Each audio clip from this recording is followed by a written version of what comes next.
Yan guys, kain tayong pandesal, mainit. Ah, pati pala ang supot nila may pangalan. Ang pandesal, grabing init.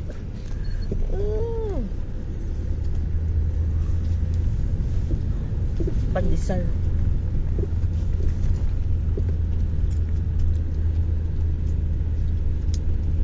Masarap ang pandesal pag may...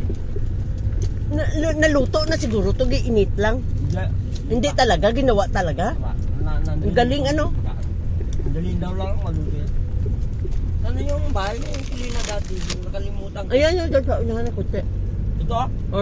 Yan. Ito? Ito. Oo, yan ang sabi ko. Yan. Ang bahay niya talaga. Hindi ba yan ano? Ayan, tindahan niya to dati din. Ay, oo, ayun. Doon pa. Nabato tayo na.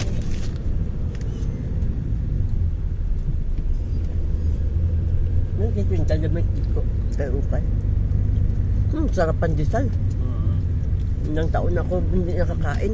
Ngayon lang. Ang sarap ng timpla nila, o no? Wala ba pandesal doon din sa inyo? Ano Mayroon pero natabang, hindi ganito ang lasa. Ibang klase. Iba talaga ang Pilipinas. Mga inchik, kain na silang ganyan, napakatabang naman na wala talagang kalasa-lasa. Sa Pilipinas nga, iwanan mo yung sasarap ng mga pagkain dito. Wala kang choice, talagang matiisin mo. Mga lahila pa doon, yun ang water. Kaya pagka may daing doon, parang ano kami. Ayun sana, yung masarap ang kainin, tuyo, sa kamatis. May tuyo nga doon, sabi ko, prito yun. Alam mo siya yung tuyo, 2 piraso lang, gusto ka na. Maliit. Kasi maalat yun eh. Hindi yung maalat nga bacon, sarap. Yung... Kaya tuyo, ang partner niya kamatis talaga. Kasi basta wag mong lagyan ng wag mong lagyan ng asin. Oo. Wala pa yung kamatis niyo. Maganda nga dito yung itlog nila na pula, hindi maalat. Ay doon, super. Dito nga sinasabi ko ay Tilina, kakatakot. Kasi Kaya nga. wala disgrasya dyan. Hindi ko, wala lang man, tapos daming sasakyan, kamo dumadaan. Lalo na pag lasing ka, medyo nahilo ka. Dito na kami guys sa Asinda, Abilina. Yan ang sinasabi ko ay Tilina, palagyan yan. Palayan nila. Dito.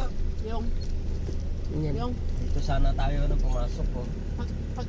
Hindi ba pwede? Doon na kay... May ginagawa sila na ko.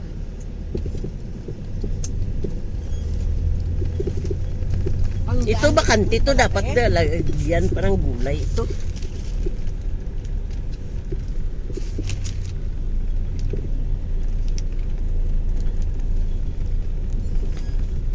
Natabunan na.